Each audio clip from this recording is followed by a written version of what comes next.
Hello everyone, Radhe Radhe, जय श्री कृष्णा। सो आप लोग कैसे हैं? आई होप आप लोग स्वस्थ होंगे, मस्त होंगे, अपने अपने कामों में व्यस्त होंगे।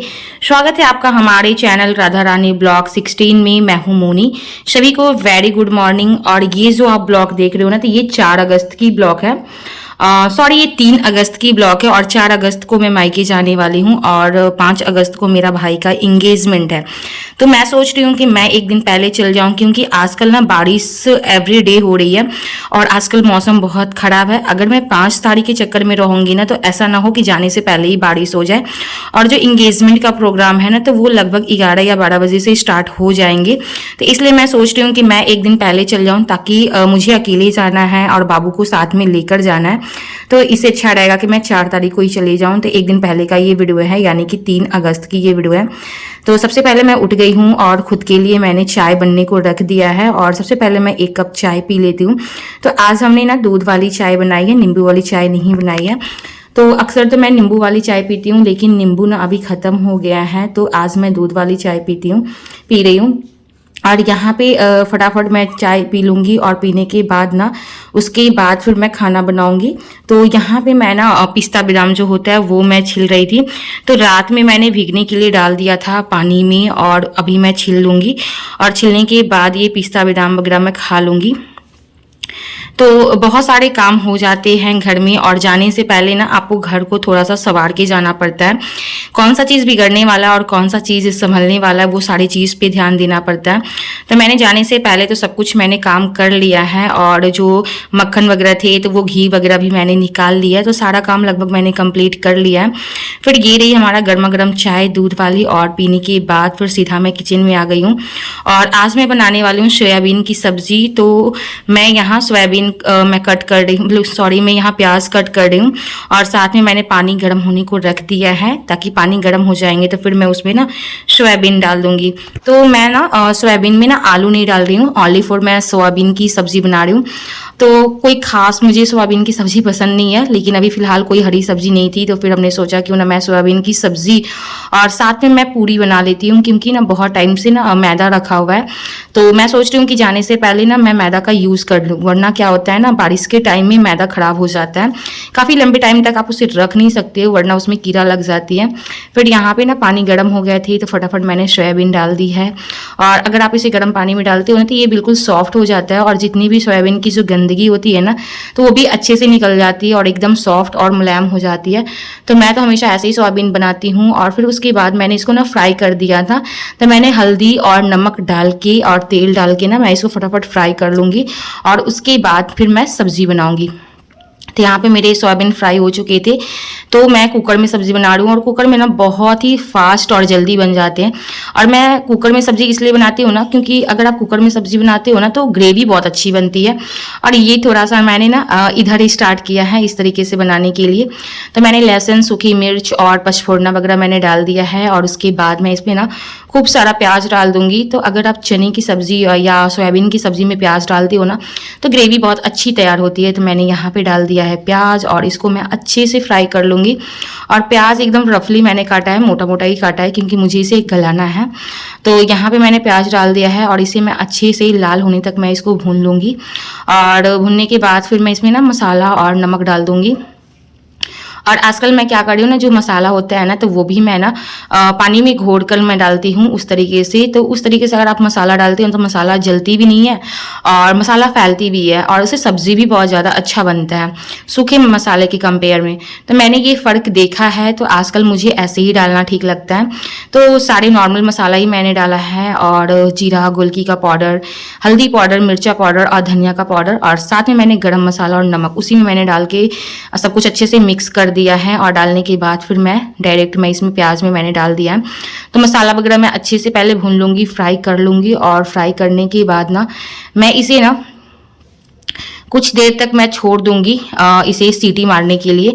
तो मैंने छोटी वाली ग्लास से ना मैंने 1 गिलास पानी मैं इसमें डाल दूंगी, और डालने के बाद ना मैं कुकर का लिड मैं लगा दूंगी, और इसे मैं ना 2 सीटी लगने दूंगी। जब ये 2 सीटी लग जाएंगे ना, तो जो मैंने प्याज, लहसुन सब कुछ मैंने डाला है ना, तो वो क्या होगा ना, अच्छे से गल जाएंगे और एक स्मूथ सा ना एकदम पेस्ट बन के तैयार हो जाएगा।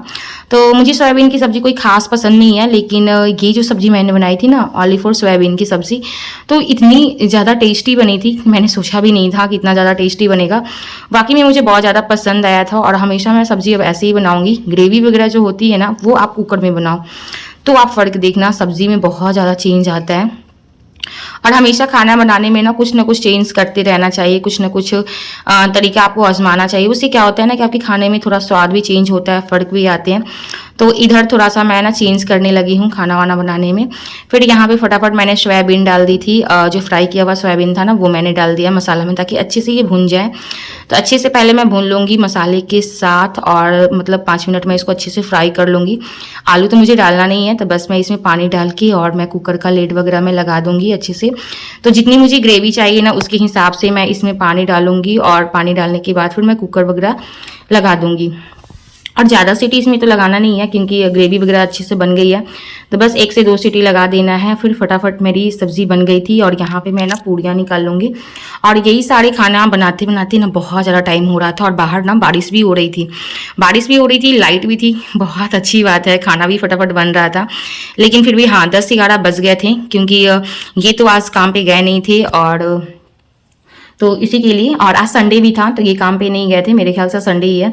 तो इतना कोई कंफर्म मुझे पता नहीं है क्योंकि काफ़ी टाइम पहले की ये वीडियो शूट की हुई है।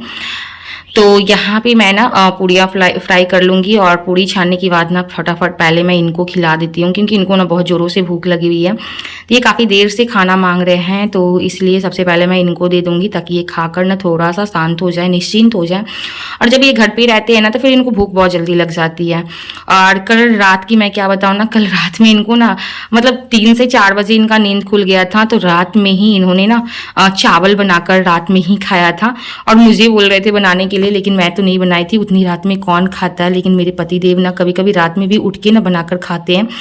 तो उनका कभी कभी ऐसा भी होता है। फिर यहाँ मेरे पति देव खाना खा लिए थे और यहाँ ना मेरी आज बाबू का तबीयत भी बहुत ख़राब है। कल इसको नानी के यहाँ जाना है तो इसको सर्दी खांसी और फीवर हो गया है। तो मैं ना क्या कर रही हूँ ना, बाबू के नाक में ना तेल डाल रही हूँ, सरसों का तेल मैं डाल रही हूँ और वो भी मैं ना ड्रॉप की हेल्प से डाल रही हूँ।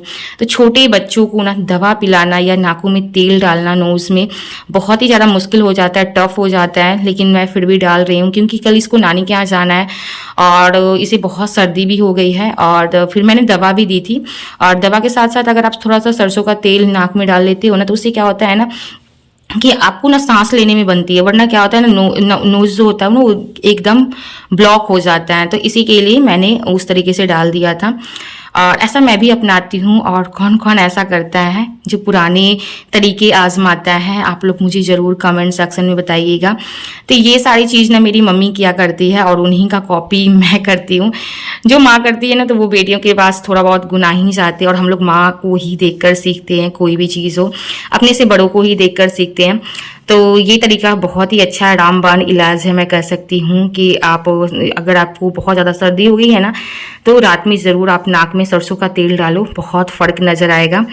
तो फिर उसके बाद मैं बेडशीट वगैरह बेड साफ़ कर लूँगी और बेड वगैरह साफ़ करने के बाद ही मैं झाड़ू पोछा करके फिर मैं नहाऊँगी।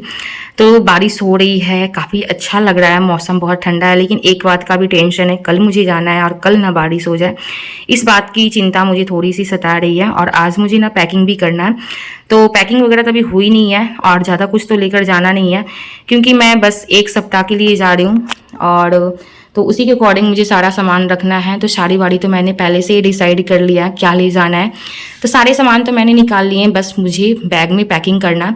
तो मैं सोच रही हूँ कि रात तक वो भी काम मैं कर लूँगी क्योंकि अगर आज ही हो जाएगा तो ज़्यादा अच्छा रहेगा क्योंकि सुबह मैं लगभग मतलब वही 9-10 बजे मैं घर से निकल जाऊँगी।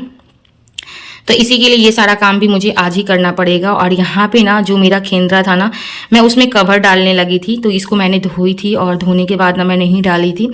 तो मैं सोच रही हूँ कि डालकर और फिर मैं इसको बेड पे ना बिछा देती हूँ क्योंकि आजकल बाबू का ना मतलब सब कुछ बहुत ज़्यादा तबीयत खराब चल रहा है। उसे सर्दी भी है, खांसी भी है, बुखार भी आ रहा है और पॉटी भी कर रही है, मतलब सारे दिक्कत ना उसको एक साथ ही हो रहे हैं और मामा की ही सगाई में हो रहे हैं। तो बहुत ज़्यादा टेंशन हो रहा है मुझे, तो इसीलिए मैं ना इसे बिछा दूंगी ताकि उसको पॉटी वगैरह हो तो बस यही गंदा हो, बेडशीट वगैरह गंदा ना हो। लेकिन मैं पूरा कोशिश करती हूँ कि जब भी वो करती है ना तो मैं फटाक से उसको बाथरूम में लेके चली जाती हूँ, लेकिन बच्चों का कोई ठीक नहीं है कब क्या हो जाए। फिर यहाँ पे मैं ना इसको अच्छे से बिछा दूंगी और बिछाने के बाद बाकी सारे जो काम है मैं वो भी सारे काम कंप्लीट कर लूँगी। तो आज ना बहुत सारे काम हैं और ये घर पे भी है, तो पूरा टाइम घर पे ही थे क्योंकि बारिश हो रही थी ना, तो ये कहीं जा भी नहीं पा रहे थे। वरना बारिश नहीं होती है ना तो ये थोड़ा सा घूमने फिरने के लिए भी निकल जाते हैं, और अगर बारिश हो रही थी तो फिर इनको घर पे ही रहना पड़ा। लेकिन अच्छी बात है जब ये घर पे रहते हैं ना तो बाबू को थोड़ा बहुत केयर कर लेते हैं, फिर तो मुझे बच्चों को लेकर टेंशन नहीं रहती है। और अगर ये नहीं भी रहते तो ऐसे कोई खास मुझे टेंशन नहीं रहती है, वो ज़्यादातर अपनी दादी के पास रहना ही पसंद करती है।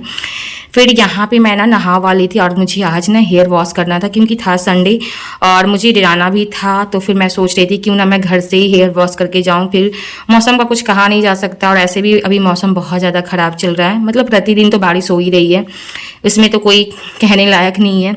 तो फिर यहाँ पे थोड़े बहुत कपड़े बाथरूम में पड़े हुए थे ना, तो बाबू के ही कपड़े थे, तो सारे पैंट्स वगैरह ही थे, तो मुझे तो पैंट वगैरह लेकर जाना है घर, तो मैंने वो भी धोकर डाल दिए थे। फिर ये रही हमारी आज की लंच थाली, आप देख सकते हो बहुत ही सिंपल बहुत ही टेस्टी थाली थी। मुझे पूड़ियाँ ना बहुत ज़्यादा पसंद है और मुझे चाय के साथ तो काफ़ी ज़्यादा पसंद है। फिर यहाँ पे ना खाना वाना खाने के बाद मैं यहाँ बाबू को दवा देने लगी थी, इसको फीवर आ गए थे, तो वो सारी दवा और क्या कहते हैं सर्दी खांसी की जो दवा होती है तो वो सारी दवा मैं यहाँ देने लगी थी। तो मैं दवा टाइम टू टाइम दे रही हूँ, जल्दी से मैं इसको ठीक करने की कोशिश कर रही हूँ। और जब मैं घर पे जाऊँगी ना तो इसकी दवा मैं लेकर ही जाऊँगी, क्योंकि अगर दवा मेरे पास होगा ना तो फिर मैं इसको जब भी मन करेगा तो वहाँ पर भी मैं इसको दे दूँगी। और बच्चों का है ना दवा पिलाना बहुत ज़्यादा मुश्किल हो जाता है। फिर यहाँ शाम के टाइम में ना मैं आराम से बैठी हुई थी रूम में और भुंजा में खा रही थी। भुंजा नहीं था, ये जो चने की दाल होती है ना तो इन्होंने ना फ्राई किया था, तो वही ना ये मुझे भी दिए थे खाने के लिए। तो यहाँ पे बाबू ना मुझे खिला रही है और बहुत प्यार से खिला रही है। तो बाबू तो ऐसे कोई चीज़ खाती है ना तो जल्दी शेयर करती नहीं है, लेकिन आजकल पता नहीं क्यों इसको अपनी मम्मा पे ना बहुत ज़्यादा प्यार आ रहा है। तो इनके पापा थे ना तो ये शूट भी करने लगे थे, वहीं पे फ़ोन रखा हुआ था तो ये वीडियो बनाने लगे थे, और ये ना मुझे बहुत प्यार से ना मुँह में डाल के एकदम खिला रही थी, और खिलाने से ज़्यादा तो नीचे गिरा रही थी। फिर यहाँ पे ना मैं आ गई थी किचन में शाम के टाइम में। तो शाम में तो मैंने बनाए थे चावल और सब्जी तो थी, सोयाबीन की सब्जी थी और मैंने चावल बनाएंगे। और यहाँ पे मैं ना आलू का बचका और बैगन का बचका मैं बना रही हूँ, तो बैगन का मैं बचका बना रही हूँ। तो यही सारी चीज़ काम बचे हुए थे, क्योंकि मुझे इसलिए बनाना पड़ रहा है ना क्योंकि चावल पीस कर ना रखा हुआ है। तो मैं सोच रही हूँ कि जाने से पहले ये सारे सामान मैं ख़त्म कर दूँ, फ्रीज़ में मैं कुछ भी फालतू नहीं रखूँ, क्योंकि फिर एक हफ्ते के बाद आऊँगी तो फिर ऐसा नहीं कि फ्रीज में ख़राब नहीं होता है, फ्रीज में भी सामान ख़राब होते हैं। तो इसी के लिए ना मैं सोच रही हूँ कि फ्रिज को अच्छे से मैं क्लीन कर दूँ, मतलब कुछ भी ऐसा बासी बासी सामान ना रहे, ख़राब होने वाली चीज़ ना रहे। तो यहाँ पे फटाफट ना मैं बचका वगैरह छान लूँगी, और ऐसे भी मुझे काफ़ी ज़्यादा पसंद है। और बैगन जो थे ना तो वो ना छोटे छोटे से बैगन थे, तो मैंने सोचा क्यों ना मैं इसको बना ही लेती हूँ। तो यहाँ पर मैंने थोड़ा सा बेसन डाल दूँगी, और ये जो कटोरी में था ना चावल पीस के रखा हुआ था, मैंने 2 दिन पहले पीसा था। और यहाँ पर मैं ना बैटर वगैरह मैं तैयार कर लूँगी, और इसमें ना मैं थोड़ा सा बेसन भी डाल दूँगी। तो यहाँ पे डाल के और सबसे पहले मैं बचका बना लूँगी, और बनाने के बाद ना पहले हम लोग खा लेते हैं खाना, रात का खाना पहले खा लेते हैं। तो ये तो आ चुके थे, थोड़ा शाम में घूमने के लिए गए थे, शाम में थोड़ा मौसम अच्छा कर दिया था तो ये घूमने के लिए चले गए थे। फिर मैंने इनको फ़ोन करके बुलाया, जब ये घूमने के लिए जाते हैं ना तो आते ही नहीं है जल्दी, तो इनको फ़ोन करके ना बुलाना पड़ता है तभी ये आते हैं। तो फिर यहाँ पे मैं फटाफट बचका वगैरह छान लूँगी, और छानने के बाद ना सबसे पहले मैं इनको दे दूँगी। तो ऐसे तो बैगन का जो बचका है ना इनको कोई खास पसंद नहीं है, मैं सच बताऊँ तो इनको कोई खास पसंद नहीं है, लेकिन हाँ मतलब फिर भी मैं देती हूँ ना तो ये खा लेते हैं, मन होता है तो, और नहीं तो क्या करते ऊपर का खाते हैं और बैगन निकाल कर फेंक देते हैं, ऐसा भी करते हैं ये। फिर यहाँ पे ना कढ़ाई भी गर्म हो गई थी, और यहाँ जब मैं कढ़ाई में डाल रही थी ना बचका वगैरह, तो यहाँ पर आप देख रहे हो कढ़ाई कितना ज़्यादा हिल रहा है। और पता नहीं क्यों मैं जब भी ये कढ़ाई चढ़ाती हूँ ना तो ये बहुत ज़्यादा हिलता है, वैसे में मुझे बहुत डर लगता है कभी कभी। तो ये क्या होता है ना कि ये जो मतलब जो इंडक्शन चूल्हा है ना तो इस पर अच्छे से ये बैठ नहीं पाता है, मतलब पूरा मतलब होता है ना कढ़ाई एकदम ये नहीं है, मतलब थोड़ा सा टेढ़ा है ना कहने का मतलब, तो इसी वजह से पूरा फ्लैट नहीं कह सकते हैं, पूरी तरीके से फ्लैट नहीं है ना, तो इसी वजह से ना इंडक्शन चूल्हा पे ये अच्छे से बैठता नहीं है। लेकिन हाँ कढ़ाई बहुत जल्दी गर्म हो जाती है, स्टील की कढ़ाई है। और ये जो मुझे शादी के टाइम में ड्राम सेट मिला था ना उसी में से मैं ये कढ़ाई निकाली थी, और ये बस मैं छानने वाने के लिए रखती हूँ, फ्राई करने के लिए, क्योंकि स्टील की कढ़ाई है तो इसमें ज़्यादा कुछ हो नहीं सकता है, तो इसी के लिए मैं इसको ऐसे ही यूज़ कर लेती हूँ। और मैं धीरे धीरे करके ना मेरे पास 4 कढ़ाई हो चुके हैं, 2-3 तो मैंने खरीदे हैं और ये तो मुझे ड्राम सेट के साथ मिला है। तो यहाँ पर देख सकते हैं बहुत ही अच्छा कलर आ गया था बचके का, बहुत ही सुंदर सा कलर। और ऐसा जो हल्का गोल्डन में होता है ना कलर, तो ऐसे ही कलर के बचके ना बहुत अच्छे लगते हैं। और अगर आप इसे ज़्यादा जला देते हो ना तो फिर अच्छे नहीं लगते हैं। तो फटाफट मैं इसको निकाल लूँगी और निकालने के बाद ना फिर मुझे ना बहुत ज़ोरों से भूख भी लगी हुई है, क्योंकि मैं ना सुबह के टाइम में, दोपहर के टाइम में ही खाई थी। तो यहाँ पे मेरा ना जल्दी जल्दी मेरा बचका बन गया था और आप देख सकते हो मैंने प्लेट में निकाल लिया। इतना सारा ही बचका बन के तैयार हुआ। तो चलिए अब हम लोग खा लेते हैं, दोनों लोग पहले फटाफट खा लेते हैं और खाने वाने के बाद बाकी सारे जो काम है वो काम कर लेते हैं। तो खाना वाना खाने के बाद ना मैं फिर दवा खाने लगी थी। तो ये है रात वाली दवा, और ये जो दवा है ना तो ये क्या बोलते हैं, आयरन वाली गोली है। सुबह में मैं कैल्शियम की गोली खाती हूँ और रात में मैं आयरन की गोली खाती हूँ। और ये सारी दवा ना प्रेगनेंसी में खाना बहुत ही ज़्यादा ज़रूरी होता है। फिर दवा वगैरह खाने के बाद ये मेरा आखिरी काम बचा हुआ था, पैकिंग का काम। तो ये काम तो करना बहुत ज़रूरी था और सारे कपड़े वगैरह मैं पहले से ही निकाल के रखी हुई थी। तो यहाँ पे ना मैं बैग में ना सारे कपड़े मैं अच्छे से स्टोर कर दूंगी। तो सबसे पहले मैंने अपना साड़ी, 2 सूट और 2 नाइटी, फिर बाबू के घर में पहनने के लिए कपड़े और थोड़े बहुत जो हल्के फुल्के ज्वेलरी हैं, चूड़ी हैं, यही सारे मेकअप का सामान है, यही सारे मैं लेकर जा रही हूँ। और कुछ ज़्यादा मैं नहीं लेकर जा रही हूँ, क्योंकि बस मैं 1 सप्ताह के लिए जा रही हूँ। तो मैं नहीं चाहती हूँ कि, क्योंकि बैग मुझे ही लेकर जाना है, तो मैं नहीं चाहती हूँ कि ज़्यादा बैग भारी हो। और प्लस में बाबू भी जा रही है, फिर दिक्कत हो जाती है। और मैं जाती हूँ 1 बैग लेकर और उधर से मैं आती हूँ ना तो 1 झोला मेरा ज़रूर हो जाता है सामान, 1 झोला एक्स्ट्रा मेरा उधर से बढ़ जाता है, क्योंकि मम्मी इतना सारा सामान देती है ना कि वो सारे सामान ना फिर मुझे झोला में स्टोर करके लाना ही पड़ता है। तो मैं जब भी घर पे जाती हूँ ना तो 1 झोला में प्लास्टिक का ना मैं ज़रूर लेकर जाती हूँ, क्योंकि माँ है तो कुछ ना कुछ देती ही है। और अभी तो आप लोगों को पता है मैं रक्षाबंधन के बाद आऊँगी तो ज़रूर मुझे कुछ ना कुछ मिलने वाला ही है, तो इसलिए मैं 1 झोला भी लेकर जा रही हूँ। तो यही था हमारा आज का ब्लॉग। कैसा लगता है आप लोग को हमारा ब्लॉग? आप लोग हमारी वीडियो को लाइक नहीं करते हो, प्लीज़ मेरी वीडियो को लाइक किया करिएगा। अगर आप मेरे चैनल पे नए हो तो मेरे चैनल को सब्सक्राइब कर दीजिएगा। चलिए मैं हूँ मोनी, मैं मिलती हूँ आपसे नेक्स्ट ब्लॉग में। Till then bye bye, I love you and take care.